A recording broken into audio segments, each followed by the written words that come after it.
Ivy League students. I'm in with folks who have like PhDs in like everything in the world, like 5 of them. So my name is Cherie, and I graduated from Utah State in 2014. I am excited to come back. I didn't actually think that I would ever come back. I think I graduated and went away, and I was like, Utah's really cold. I don't really know if I want to go back to that. And also, I think my time at Utah State was a really challenging one for me. And so coming back, there were a lot of things that I think I had to resolve within myself before coming back, because when I was here, one, I was really poor.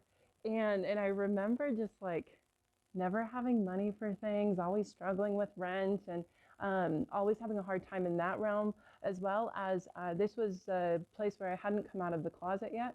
The first time I came, I ended up leaving because I felt like it was so toxic for queer people, people of color. I left for about, I think, 2 semesters, and then I came back and ended up graduating from Utah State. And so there was a lot of like trauma and things I had to unpack in my experience. And so when I was invited to come back, do you guys know Dean Joe Ward? I don't know what y'all call it. Joe to me.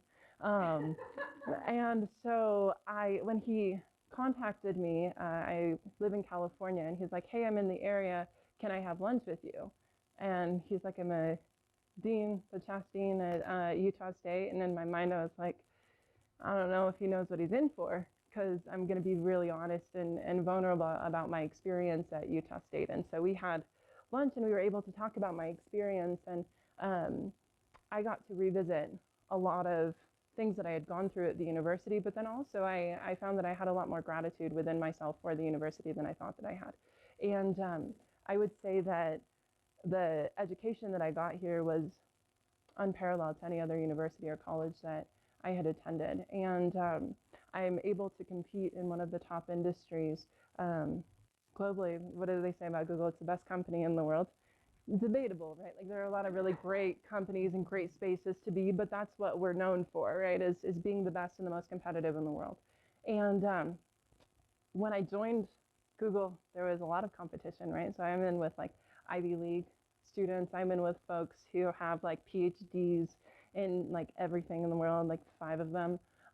In with folks from historically Black colleges and universities. Like I'm in with what seems to be cream of the crop. I had a lot of imposter syndrome, but I really stuck to what I learned at USU from a lot of the professors and students here, and I've been able to really compete and hold my own. And so I think that's a testament to a lot of what I've learned here. Let me just click to this. Hi. This photo was taken by one of my teammates, actually, because everybody at Google does 19 things, and so my teammate's a photographer as well. And so I think that in coming here, this was a big step for me. And so I'm excited to be here. I'm excited to have had to work through my entire experience to come here. And I come here more in gratitude, I think, in a place of really a lot of thankfulness for the people that I went to school with, the programs that I was part of. I was a transfer ambassador. Anyone here in the ambassador program? But y'all know they're the people that walk around and give the tours and do the thing, right? Like really worked on my backward walking. And so I was an ambassador here. And then I also worked in what was called the Diversity Center, which is now the Inclusion Center. I worked for a year. Now, my mom always says, she says, you don't know where someone's at until you know where they've come from. And that's something that I've learned to be really true. And so I can come up here and I can tell you where I'm at, right? And I can say, hey, I'm this like really cool diversity specialist at Google, and they send me all around the US to put on events and do some really fun stuff. And I like the label of Google gets me instant respect.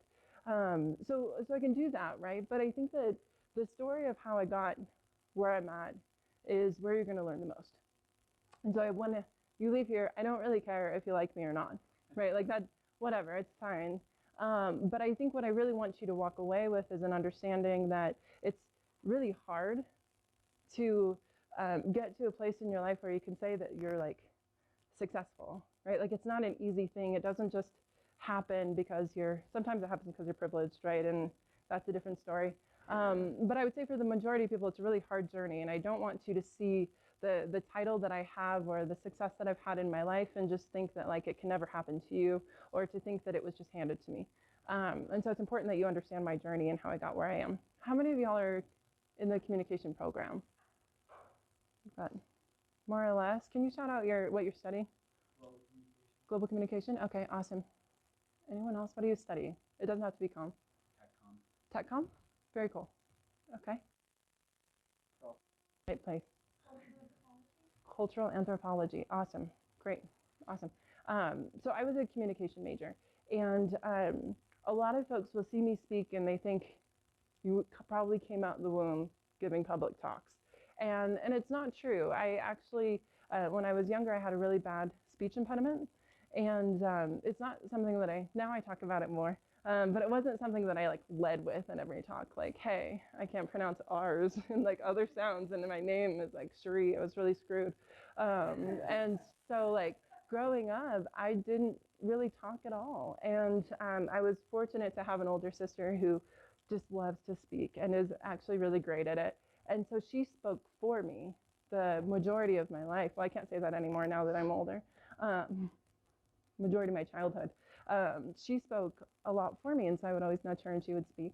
But I became really good at listening, and so I really valued that, and I really focused in on that skill. I was able to really master how I wanted my voice to sound and how I wanted to articulate words. It wasn't something I was confident in, but I knew and a lot of people don't take the time to train in that sense, right? You just speak and whatever happens, happens. And I'm from Idaho. Y'all know Idaho? What do we know about Idaho? It's okay. I won't be offended. What do you know about Idaho? Land of potatoes. Land of potatoes. That's what we know Idaho for. And there's like not much else. It's like the lentil capital of the world. It's not like so proud, Idaho. I really am.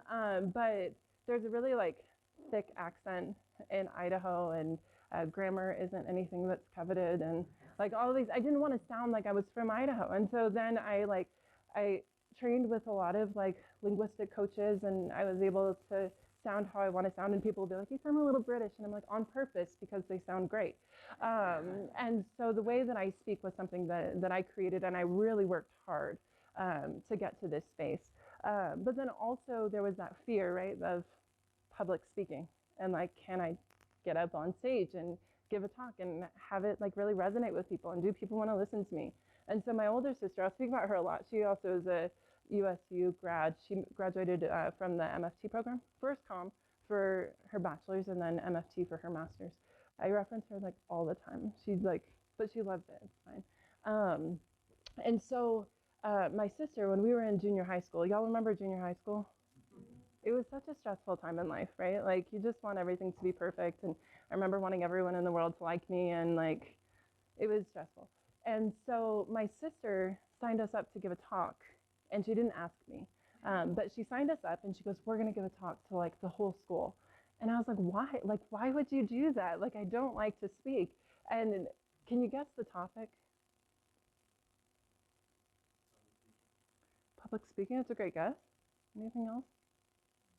Public speaking would make sense. Oh, you don't want to speak? Oh, I don't want to speak. That would be great. I would love that talk. No, like purity's power. We were talking about sex. Junior high school students talking, and I was like, it's like the worst thing. Like even as an adult, you don't want to talk about that, right? And so like purity's power, the importance of abstinence, and like at the time she didn't know I had a girlfriend. Like I had this whole situation, this whole backstory happening, and like a whole like mask of the life that she saw. So I had to get on stage and talk about purity's power and the importance of abstinence as my first public talk that I gave. That was the very first talk I gave, and it ended up working out really well because I got on and I just like added some humor, and I was like, it is worse to fail at this and have everybody talk about me for the rest of my life than to do a really great job. So I got up and I did a great job, and then I decided, you know, if I can do this and do it well, I think I have a lot of important things to say, because I'd spent a lot of my life at that point just listening, and I had a lot of opinions and I had a lot of thoughts, and I knew I wanted to speak. And so then in college, my sister decided she's going to major in communication because she loves to speak, and she just knew she wanted to do that.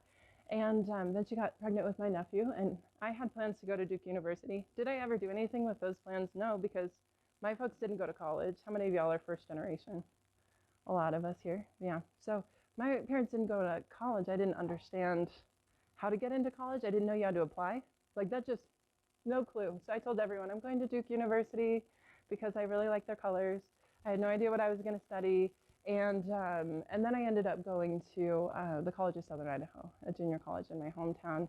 I majored in communication because my sister had gotten pregnant and was like, I need you to take the same exact classes that I'm taking so that when I have to like go on leave, I don't miss anything. And I adored her, so I did. And so that's really how I got into the major of communication was I like to talk and my sister needed some support. But then I really started to see the value within, right? Where communication for me wasn't just public speaking, like I had thought that it was. There was so much more behind it, and the importance of persuasion and negotiation and relationships. I'd spent so much time on the relationship I had with myself. It's really good at that, introvert, right? Like I knew myself really well. And I was really solid at like some of the one-on-one and some of the public speaking. But I really understood when I went through the program and I went to CSI, Utah State, but I bounced, went to Colorado State, and then I came back. I learned the importance of communication and the skills that are required to be a good human, but then also now in the professional world to do really well professionally. And so I went through college and I knew, okay, I want to speak, I want to do something. I didn't know what I wanted to do. I got a lot of flack for it. Folks in Chastity feel like this is like, people think you're so smart when you tell them what you're majoring in. Like you are brilliant. You must be so smart. You have so many jobs lined up for you later, right? You hear that when you're an engineer, right? And you hear like, oh, you're going to make so much money. Like everyone's going to love you. It's going to be great. Like you're going to have 10 job offers lined up, like when you are a sophomore. But it wasn't the case. That wasn't the story that I was being told, right? It was like, good luck. Like you're going to make nothing. You're probably going to come back. And no offense to faculty, but that was what they told me. You're going to be a teacher. Like you're just going to end up teaching comm, and then you go and that was kind of, and I thought, yeah, I am. And I'm going to be a great professor and it's going to be awesome, right? And so when I was at Utah State, I think that's when I really developed more of a pathway of what I really wanted to do within communication. It's when I got into the diversity field. Experience in Idaho. What do we know about Idaho when it comes to diversity? Racial diversity, gender. So much, right? Like, I mean, we have like cows of all colors. That's great. That's what we've got. But yeah, no, we just didn't have it. And what we did have, the Hispanic population is quite large in southern Idaho, and so we have that going for us, right? They're farmers coming in from Mexico, so then there's like this like classes system and all of that. It's really problematic. We have active KKK in North Idaho, and so there were a lot of issues with my upbringing and language that I didn't have and understanding that I didn't have. And it was here at Utah State where I feel like a lot of faculty members had stepped in and they taught me a lot about diversity. I took an independent study. Was that the one that you had supported me with? Yeah. And so I took independent study to understand privilege and oppression. And that was the first time that I really had language to understand my personal experience. And so it wasn't just studying communication and everything that came with that. It was really understanding my own journey, my own experience, and unpacking and discovering my own passion. So I did that, developed some trainings, worked with faculty and students on diversity, white privilege, all of that. Fell in love with it, and I was like, I'm going to be a speaker forever, and it's going to be great. And worked at the university for a year as a multicultural program coordinator. So I did a lot of events similar to this. I loved that, but I wasn't in love with Utah. I wanted to live somewhere where there was more color. I wanted to live somewhere where I could be like so gay and not have any fear, right? And I'm like, I tell folks, I'm really gay, like rainbows everywhere. First day in the office, I put up my flag, like, because it's easier for me to live a life like that than to constantly have to come out. Like if you come and you walk into my office space and you don't realize I'm gay without me having to say something, there's a problem, right? And so I decided to just live really out. But I think that like Utah had run its course for me, and I decided I was going to move to New York. Now this is where I feel like a lot of my journey into the tech industry and the communication skills that I learned within and the skills I learned within my network really came to play. And I quit my job without having another job lined up. It's reckless. Like I look back now that my brain is fully developed and all of that, and I think, what were you doing? But I think that in life you have to take risks, and you have to put yourself out there in order to grow and develop. And there's this quote. Can someone read this quote really loud so they can catch it on the video for me? Anyone who knows how to read. Fine. Go for it. Really loud. Only to the extent that we expose ourselves over and over again to annihilation, and that which is indestructible in us we can. Exactly. So this is my mantra. And I used to think, me and my sister's mantra is we do what we want. And that was our mantra. It was like really awful. And but we really did. We took the classes we wanted to take. We spoke when we wanted to speak. And we just kind of went through life with this just, I don't want to call it entitlement, but kind of. And but I think that in doing so, what we were doing was we were exposing ourselves, and you can say annihilation, but I think also failure, right? And so exposing yourself and trying something really hard, and we have this philosophy in the tech industry that's fail fast, fail really fast, and so that you can learn and you can get up and you can keep going. And so when I left Utah State, I just knew I had to leave. I knew I needed to go and see the world and try something new and experience more. And so this was what I was doing. I was exposing myself to annihilation so that the things that really mattered to me would be found under the ash, right? And so as things didn't work and as I refined myself, I could learn more about me, learn more about my passions and things that really matter to me. So I quit my job, y'all, and I moved in my car. I drove across country. Wouldn't do that now. I'd be like, ship the car and I'm going to fly. But I packed up my car and I drove to New York and didn't have anything lined up for myself, but I really trusted my skills and I trusted my ability to get a job. And I think because I had these three things really solidified. And so no matter what major you have, no matter like where you're at or what you want to do in life, I believe that these three things coupled together, and I'll explain them. I know I just put one word, it's just because I don't like a lot of text. These three things combined really help you in your journey to success. Now, the first one is your network. We say your network is your net worth. I don't know if you've heard that, but I firmly believe it. And my network is what helped me land a job at Google. I never applied to Google. And I think that my story is very non-traditional. A lot of folks, they know before they even start high school, Google is where I want to work. I don't know if Google existed when I was in high school. But like, I believe that like your network matters so much, and it's not, people are saying it's not so much about who you know, it's about who knows you, right? But I think it's deeper than that. And I think that you need to allow your network, people who know you, people around you, to know what your dreams are. Sometimes we like really hold them tight, and we're afraid that if we say them and we don't accomplish them, that we're going to be judged for that, or that we're going to be told that it's too big to dream what we're dreaming, or whatever it is. What do you guys want to do with your lives? What's your dream? You can shout it out to me. Whatever your dream is. Be a data scientist. Data scientist. Where do you want to work? The dream company. In a high-tech company like Google, Okay. Amazon, Facebook. Nice. We call it FANG. Have you heard that? Thing. Facebook, Amazon, Netflix, and Google. Any of those will be the top lucrative companies. FANG. So you want to work at FANG. That's where you want to work. All right. Awesome. Anyone else? What's your dream? Be anything. Your ultimate dream. You want to work at an embassy in Singapore? Perfect. Awesome. Is that something your network knows? Awesome. That's amazing, right? And so it's important for you, if you don't have the dream in mind, maybe create one. Think about it, right? Like, you're working so hard in school, you're investing all of this money. What do you want to do? And it can change. That's totally fine. When I studied here, I said I want to be a speaker full-time. And I want to travel, and I said I want to do a 50-state tour right when I graduate. And that was the dream, and that changed. And I became a multicultural coordinator, and then now I work at Google. And so my journey changed throughout. But what has stayed consistent is my network knows exactly what I want to do. I want to be a speaker, and I want to be an author. And so throughout my career at Google, I never gave up speaking. I still speak all the time, and I speak on panels, and I speak at conferences, and so they pull me in for that. But I think there's so much value in understanding what your passion is. Can be you want to be a mom, you want to be a, like an author, you want to whatever it is you want to do. Like it can be anything, but folks have to know what you want, because I come across a lot of opportunities that aren't my opportunities.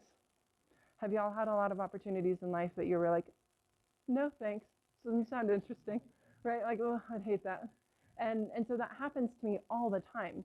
But my network, folks who I know and I know their dreams and passions, I just had a photographer who was fantastic, who we hired for an event called Afrotech. He's amazing. And I was messaging with him last night and I was like, you're an amazing photographer. And I'm thinking, I'm going to book him for all of my events and that's going to be great for him. But I paused and I asked him, I said, what's your dream? And he's like, I want to do profile photos for Vogue. Me hiring him is not his dream, right? Like it'll pay his bills, but he wants to do high-end quality portrait photos for companies like Vogue. And I was like, great. If I see an opportunity come across for you, then I'll pass it along. And so I think it's important for you to establish a network of folks and be intentional about that. People think that like meet anyone and everyone. That is not true. I think I'm almost at capacity for the number of people that I know and invest in, right? Because you start being a really bad networker if you stop being able to remember people's names and things that matter to them. So there is a capacity. So be intentional about folks that you can have a mutually beneficial relationship with and really invest in those. But I think network is one of the most important things that you can invest in.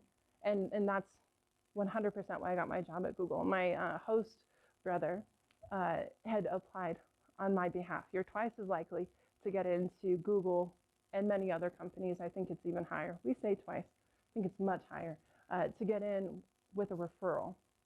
And the reason is, how many people do you think apply for Google? It's a lot, right? It's a lot of people who are applying for just like every role. Every role is so competitive that oftentimes we hire before we even get to see the applications. The job's been filled.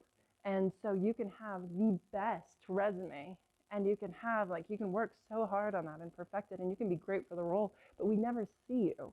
And so it's really important that you really build your network. I encourage, if you don't have LinkedIn, build out your LinkedIn, because we have an entire team that sources solely off of LinkedIn. They don't even do resumes anymore. And so it's important to really build your network and showcase what your dreams are and showcase what you're interested in. The second piece here, interview. How many times do you think you interview for a job?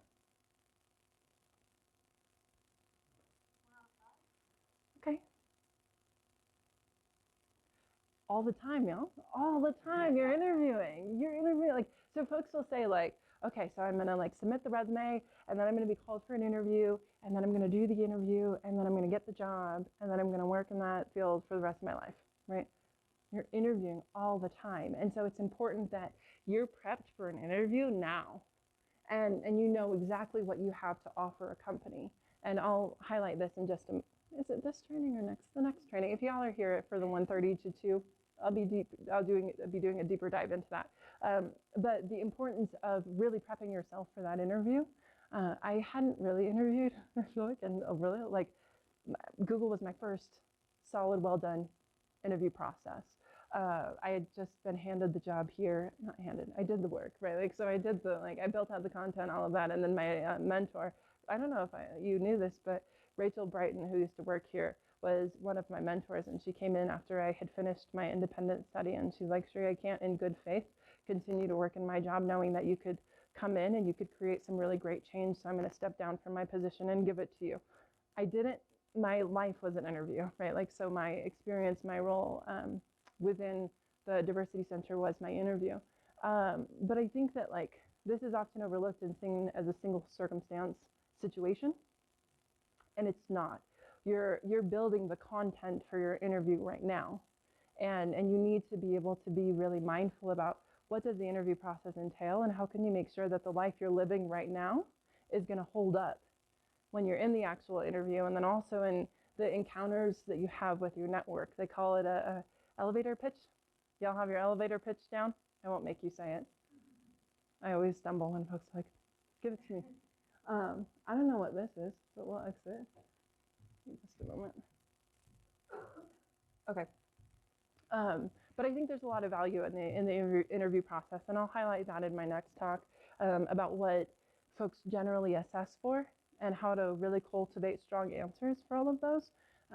But I think that the interview piece is overlooked. The last piece here is relationships. And I know this talk is geared more towards CHAS students, but I think that relationships really matter. And a lot of times we're so self-focused, right? Like we need to get the A thing, and that's how we're going to get ahead. But I think that we need to be investing also. That's important, right? Study, get good grades, focus, take hard classes on purpose. But I think that relationships is what's really going to set you apart. Not only the relationships that you currently have, which is more of your network, but your ability to cultivate new relationships. And within my role at Google, that's my job, is relationships. And that's why I was able to get into a tech company on a communication degree, is because of the ability, the skills that I've developed to be able to create and sustain really meaningful relationships with other people. My job now is I manage Google's relationship with external organizations. And I do that in an effort to really increase the number of candidates that we have who are women, people of color, veterans, people with disabilities. But it's all relationships. And I have really challenging people that I work with. Like, people are really hard and they're complicated, right? Like, I mean, how many of y'all have a friend? If you don't, still raise your hand. All right. Friendships are hard. They're very hard. And you get in fights and you have disagreements and there's miscommunication and it takes investment. And I believe that that doesn't change when you enter into the professional world. Like, now you're just like, it's attached to your paycheck and your performance evaluation and all of that. But I think that the ability to see the humanity within people and to be able to get along and understand people from all demographics and backgrounds and communication styles is really important. I would say, is it the majority of students here at Utah State, are they from Utah? From the Utah area? There's a culture here, right? Like I told my last talk, like, folks here are nice, right? Like, they're really nice, and they make it like a life goal to be kind, a kind person.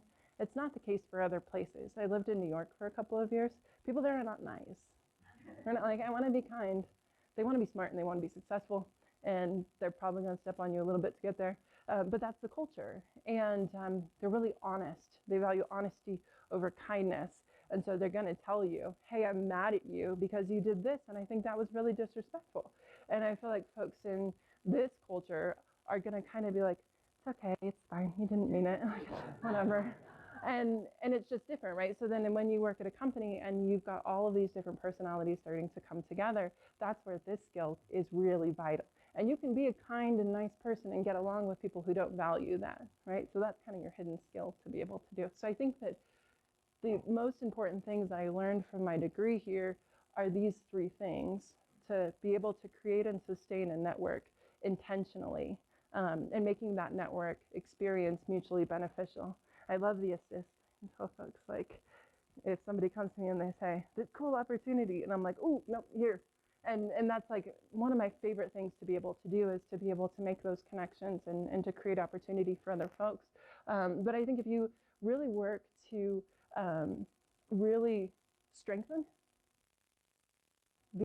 that you're going to be in a really good place when you graduate. If you are interested in Google, I know someone who might be able to refer you for that. So be sure, use me as your network. I wanted to leave some time for questions, because that's actually my favorite part of these talks, is to be able to answer things that really matter to you, that you really care about.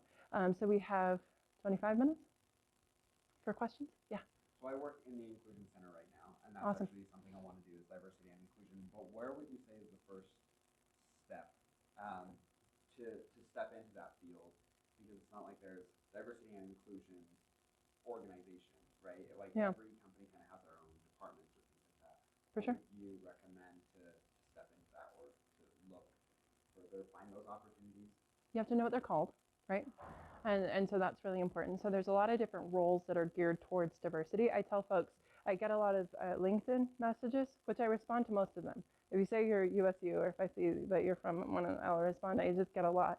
And I have a lot of folks who say, I'm interested in diversity. How do I get into the field?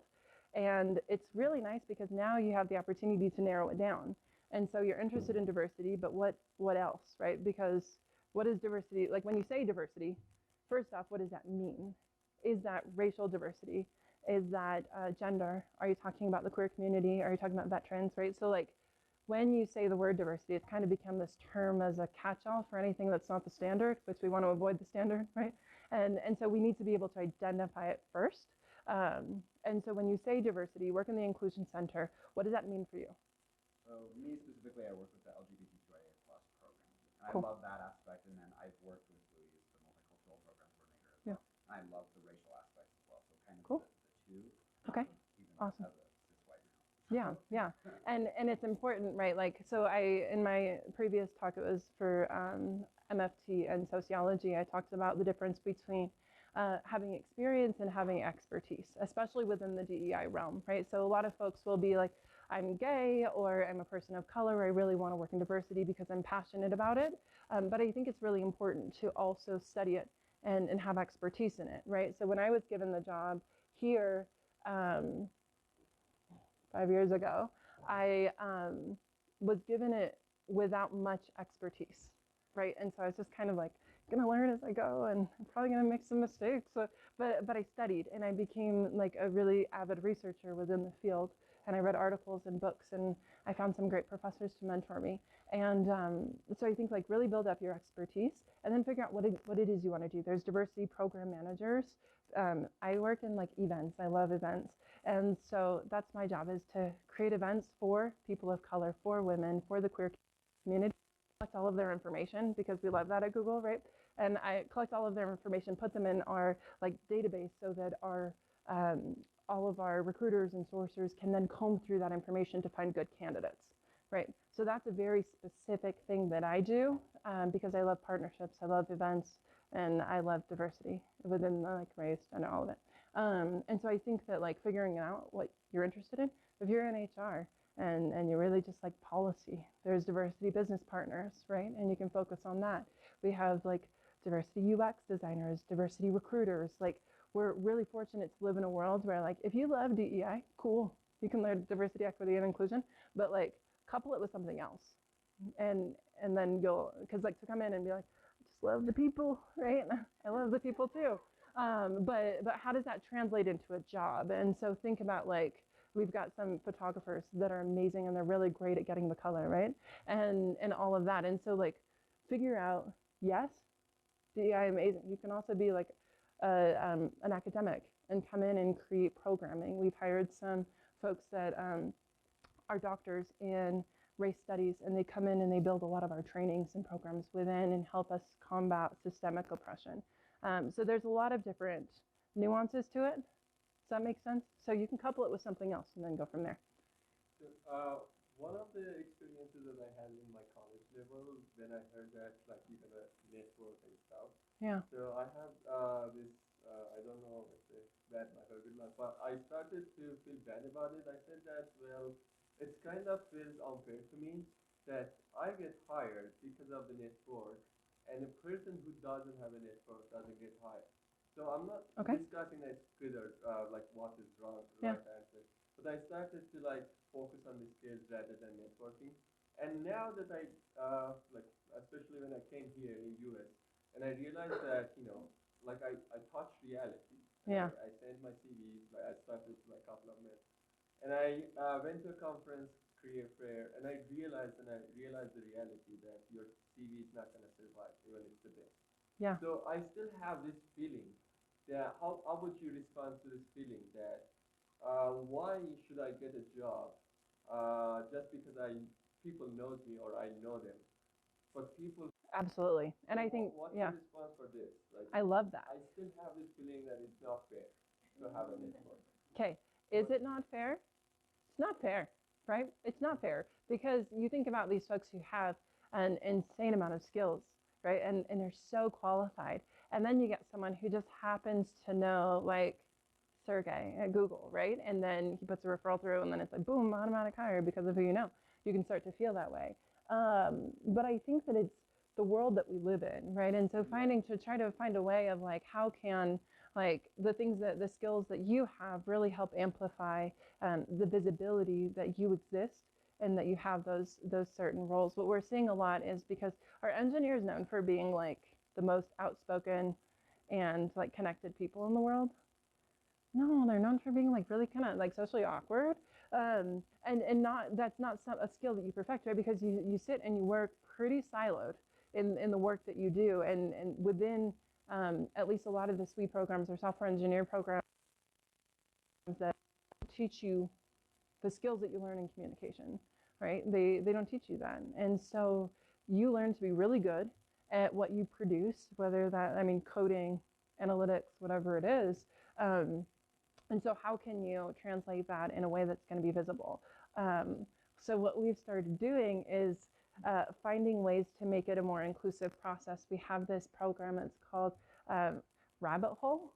And if you type in, let's say you're trying to learn like Ruby, right, or something like that, a coding language, and you type that in, then what's going to automatically generate is this game.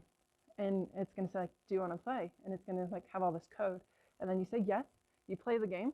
And then over the course of a couple of weeks, you demonstrate those skills. And then it says, do you want to talk to a recruiter?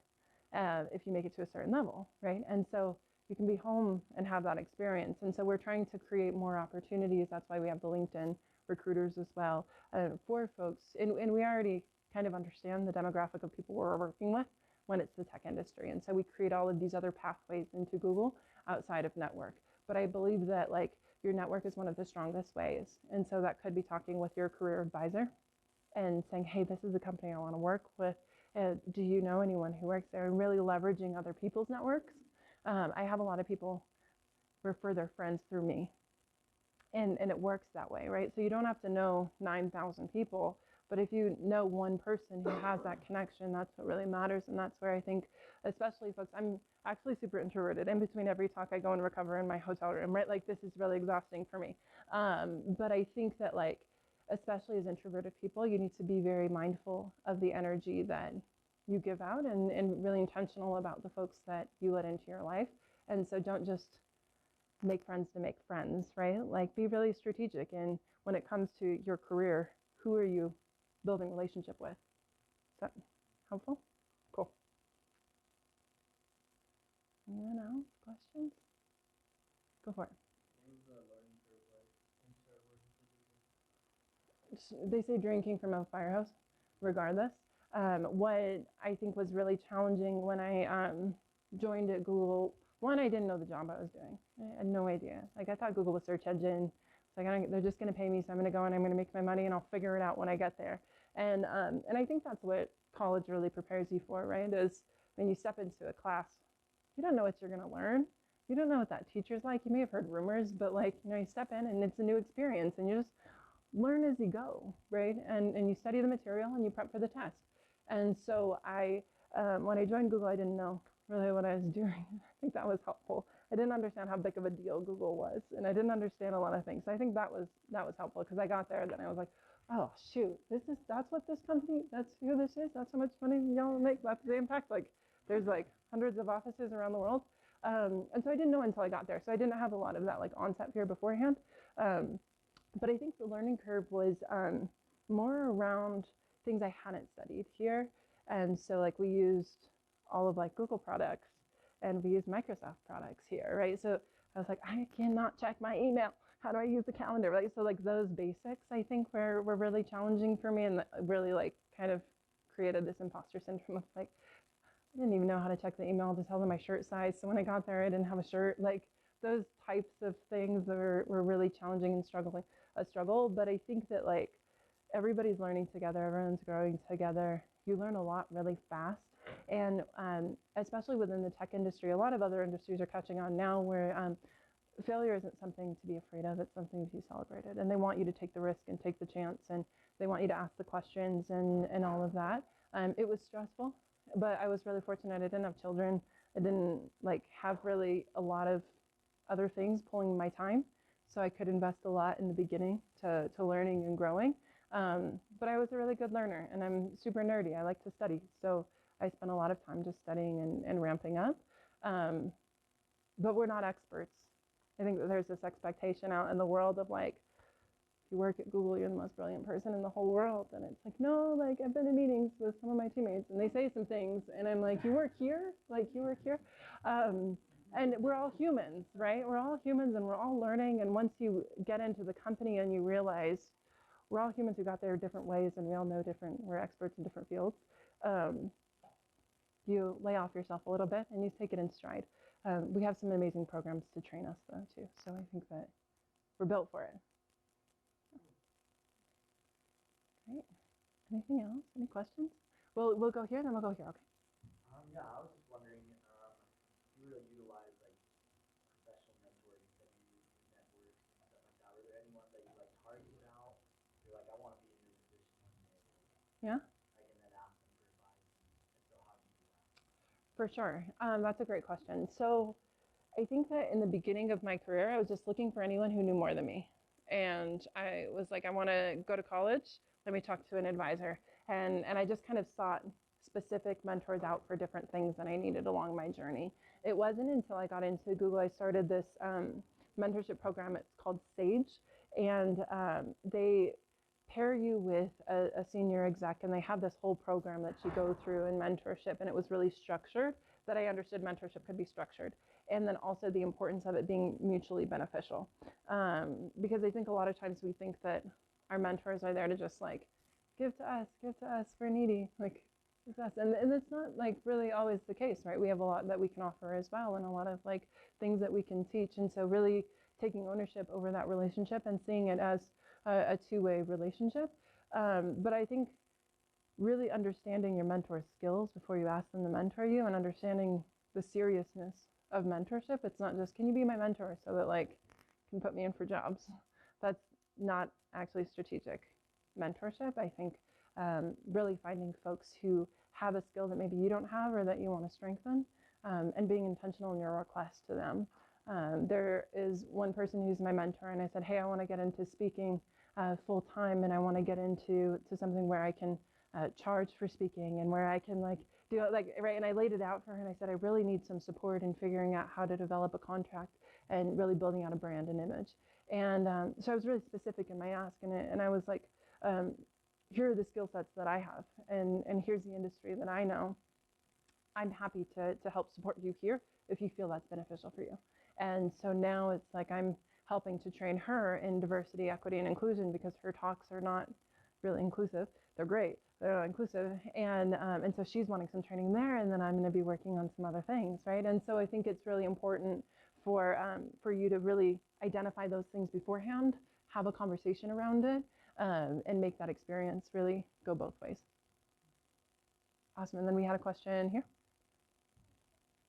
I was wondering how you go from creating these really good relationships to using them more as a network. I think I'm really good at talking to people and building relationships, but I have a hard time having that conversation about, okay, now I'm looking for a job and Yeah. I need help doing that.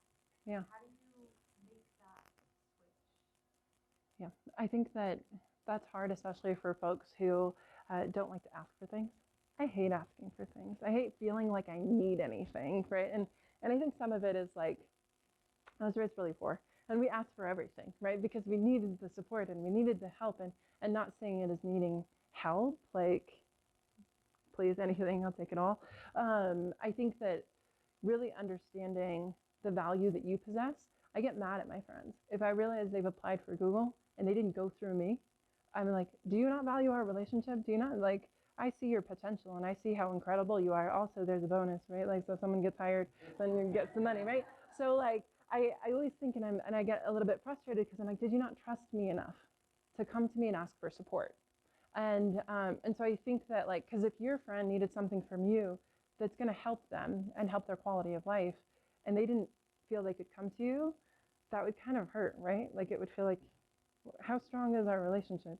And so seeing it as like, you are valuable, and if you have a friend who works at a company and you can come in and add value to that company, it is in your friend's best interest to support you in that, right? And I've edited a lot of my friends' resumes. I've helped prep them for interviews. I've invested a lot of hours, months, into the network that I have, because as they're successful, I'm more successful because my network becomes stronger.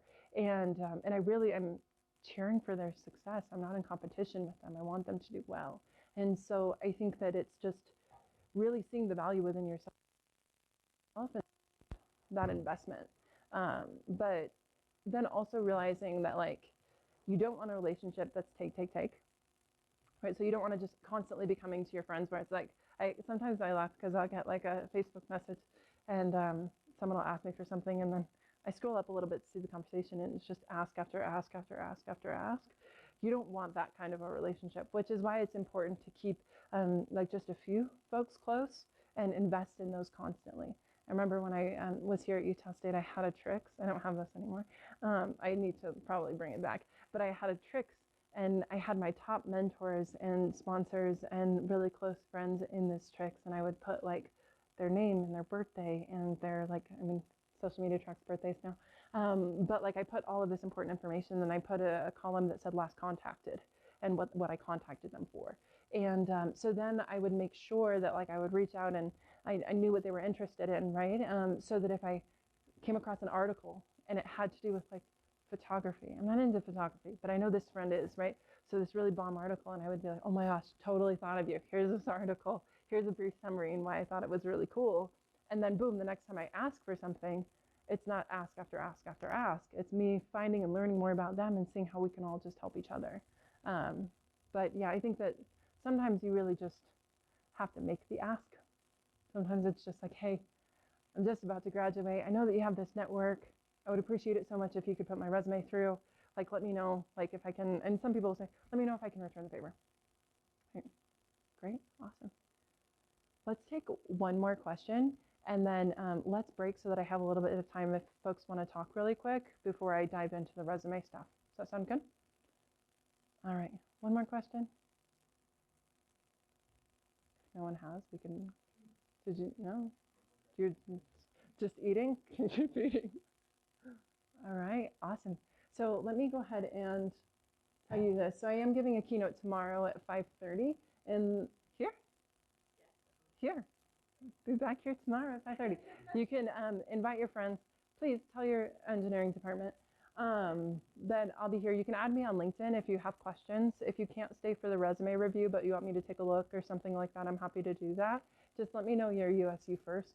And then Instagram, I'm more on Instagram than any other platform. So, and it's public, so you can add me there. But thank you so much for coming today. It's a pleasure to be back.